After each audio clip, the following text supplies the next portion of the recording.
Natal groot geword. My pa is 'n boer in essence. Maar my ma is 'n baie arty-farty lady. She's heavy into pottery and painting. En dan my pa skryf pragtige jagstories uit. Nou sy derde boek kom nou uit. Ons het so op 15, 16 begin musiek maak.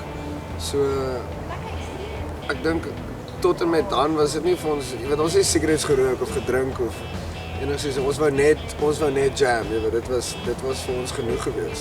Ek het nooit gedink ek sou musiek maak vir 'n lewe nie. Regtig.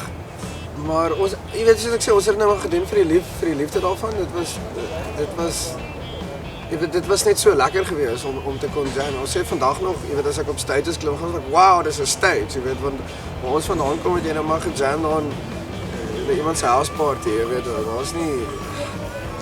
daar's nie groot stages in die platteland nie. Ek nou in matriek het ek en Nori ons geld gespaar en ons het op die koppie toe gegaan vir die eerste keer. Ons het altyd gehoor van op die koppie. Arne Carstens het op stage gekom.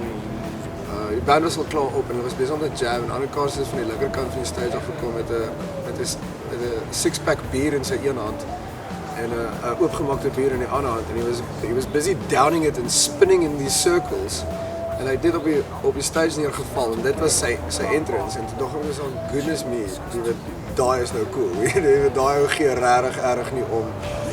Akteurs doen dit, hulle kom mos in karakter, jy weet, voor die tyd en dan sometimes they go live in the flipping mountains, jy weet, om die karakter beter te verstaan. Daar's 'n punt waar jy net moet gaan en dan release, jy weet, maar hoe jy by daai punt uitkom.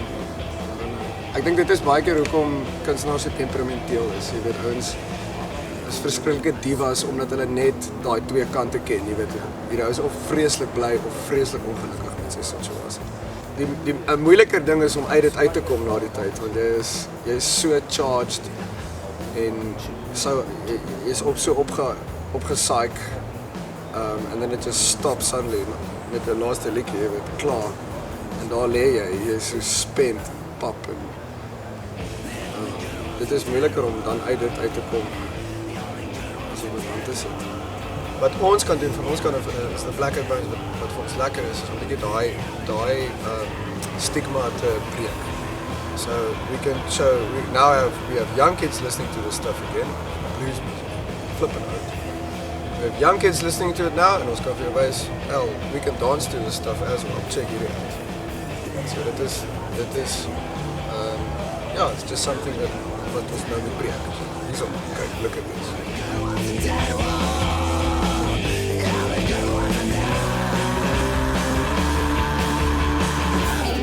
This old train keeps pulling me through deep valleys I can see. I'm headed down a rusty one-way track. Wheels are grinding on that rail. There's a hellhound on my trail. Seems like this time I won't be coming back. This is Cobus from the Black Cat Bones. Thank you very much for joining us at Strab 2013. If you would like to subscribe to more episodes, check out this. And if you would like to check out some previous episodes, check out over here. And then you could always drop us a line and let us know what you thought about this whole business.